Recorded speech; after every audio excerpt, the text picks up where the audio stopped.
कभी आपने देखा है कि जब इंसान के पास थोड़ा धन आता है, थोड़ा पद आता है, थोड़ा ज्ञान आता है, तो उसके चलने का ढंग बदल जाता है, आवाज बदल जाती है, व्यवहार बदल जाता है और धीरे धीरे उसके भीतर एक भावना जन्म लेती है, मैं हूं। लेकिन क्या आपने यह भी देखा है कि वही अहंकार एक दिन उसी इंसान को नीचे भी ले आता है?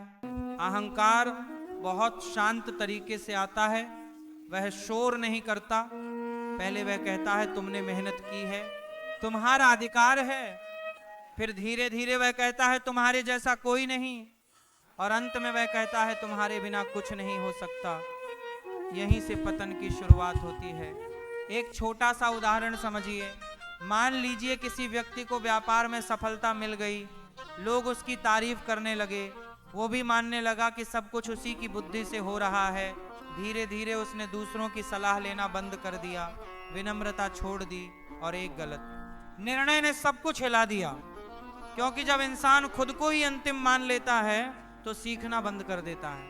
अहंकार का सबसे बड़ा नुकसान यह है कि वह इंसान को अकेला कर देता है।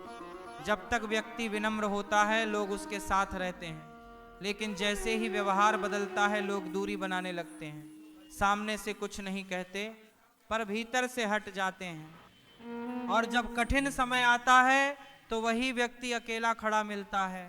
भक्ति की दृष्टि से देखें तो अहंकार का अर्थ मैं ही करता हूं, लेकिन सच्चाई यह है कि हम माध्यम हैं।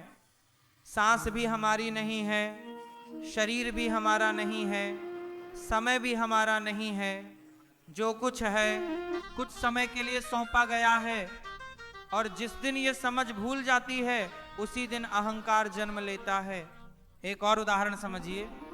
खेत में खड़ा पेड़ जब फल से भर जाता है तो उसकी डालियां झुक जाती हैं, और जो पेड़ सीधा खड़ा रहता है अक्सर वह खाली होता है। यही प्रकृति का संदेश है, जितना अधिक मिलेगा उतना अधिक झुकना चाहिए। जो नहीं झुकता वह तूफान में पहले टूटता है। अहंकार करने वाले का क्या होता है? सबसे पहले उसकी समझ कमजोर होने लगती है, उसे अपनी गलती दिखनी बंद हो जाती है। फिर धीरे धीरे उसके निर्णय गलत होने लगते हैं, फिर लोग उससे दूर होने लगते हैं, और अंत में समय उसे वह अनुभव देता है जिससे उसका घमंड टूटे। कई बार भगवान तुरंत दंड नहीं देते, पहले संकेत देते हैं। कोई समझाता है, कोई चेतावनी देता है, कोई घटना होती है, लेकिन अगर व्यक्ति तब भी नहीं समझता तो परिस्थिति बदल दी जाती है। और जब परिस्थिति बदलती है तब समझ आती है कि असली शक्ति हमारी नहीं थी।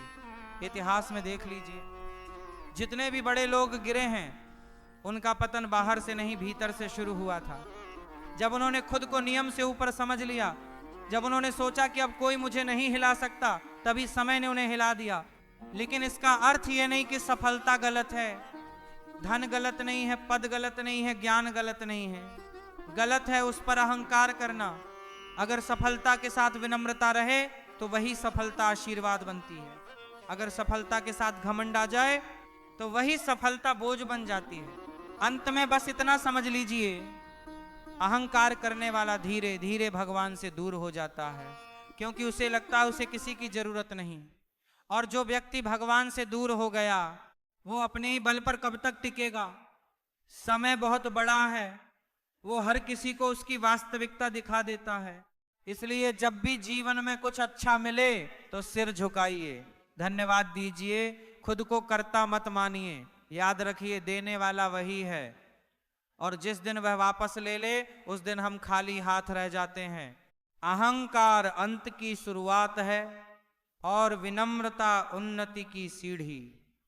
जो यह समझ लेता है वह गिरकर भी संभल जाता है, और जो नहीं समझता उसे समय समझा देता है।